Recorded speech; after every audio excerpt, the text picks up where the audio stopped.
particularizes them in three. One is to intimidate or cause fear amongst members of the public. If I am too fast, Your Honor, you could ask me to slow down. Yes. Number two, intimidating or compelling the government or international organizations to do or refrain from any act. And lastly,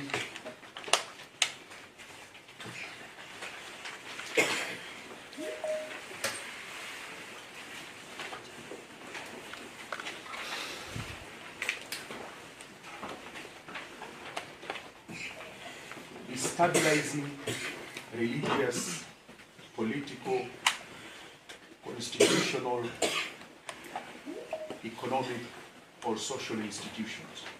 This is the mens rea. Yes, yes. So that as they are responding, if they will, the court will find that they should respond. They need to respond to a charge which is holistic. It is inclusive of what they intended to do. Now, finally, what the statement of facts states, and if the court will be minded to also look at the other count 2 and count 3, they are extremely identical to count number 1, with the exclusion of the term committed a terrorist act. Now, if the court would be minded to entertain all 3 counts, what the persons before the court will be doing would be to suffer not even double jeopardy, there's something like that. A criminal law lecturer will have to revise his manual, will be triple jeopardy. Because what it says generally is that property was damaged allegedly by the persons before you. Of great importance as I sit down, and this has not been addressed,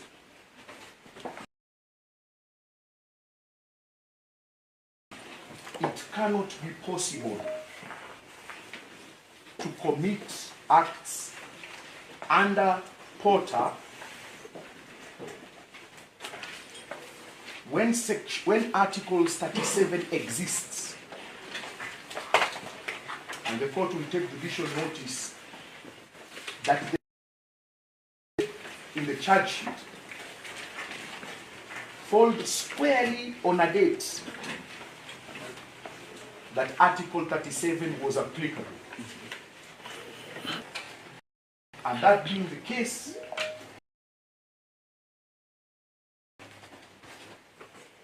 the drafters of Porter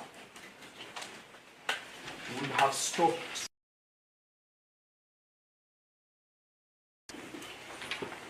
Section 2B and not included the proviso that I will read it for the court as it retires, provided that an act which disrupts any services and is committed in the pursuance of a protest. In fact, Porter does not use the description of the. It foresees that such protest may not be peaceful. So that as we have seen, allegedly there was property that was destroyed or damaged, and it continues to say, demonstration or stoppage of work shall be deemed not to be a terrorist act within the meaning of the definition, so long as the act is not intended to result in any harm referred to in A1 to 4, which is the present case. On that date, materially, the court should take judicial notice that there was a countrywide demonstration pursuant to Article 37. As the court is winding up and retiring,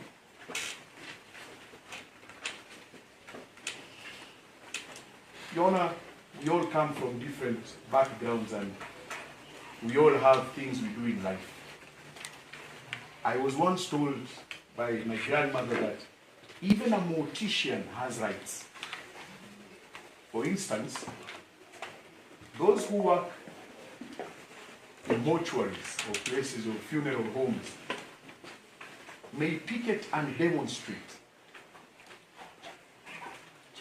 when their workload goes down.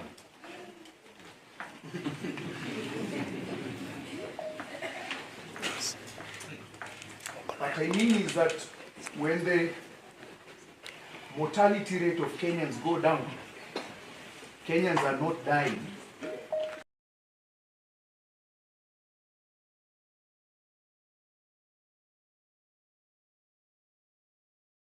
Morticians may complain.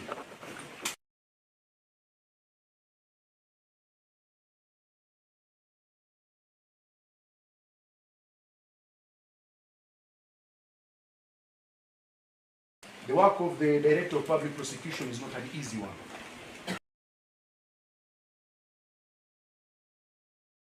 It is akin to that of a mortician. And there are our colleagues on that side. And I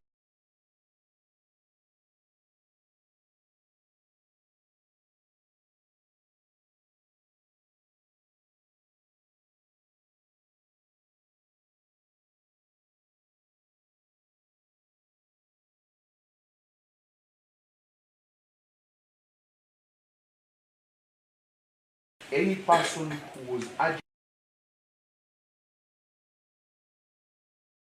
will not talk much about it because we are being led by senior counsel and he's my friend. It was meant to be a joke, but everyone here is serious.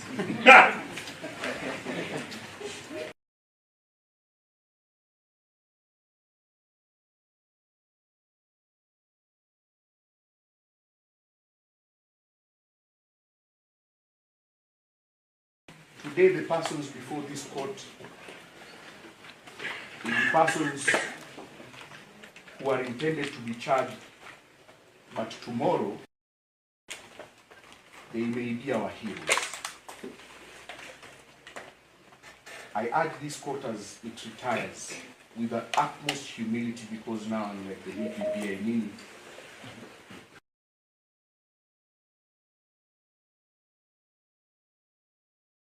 Count number 1, because we will come to discuss the other counts. As I had said on the question of jurisdiction, it is our position that on the second count and the third count,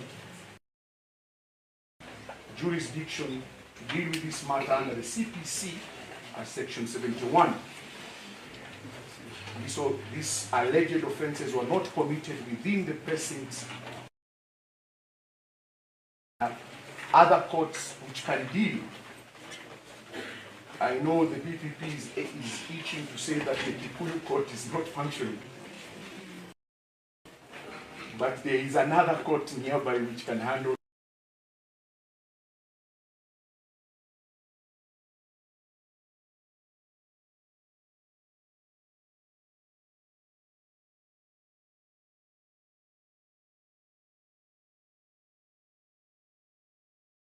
Referred to by Mr. Mwangi. Mr. Mwangi wants to convince you that there are two parts of that proviso that can occasionally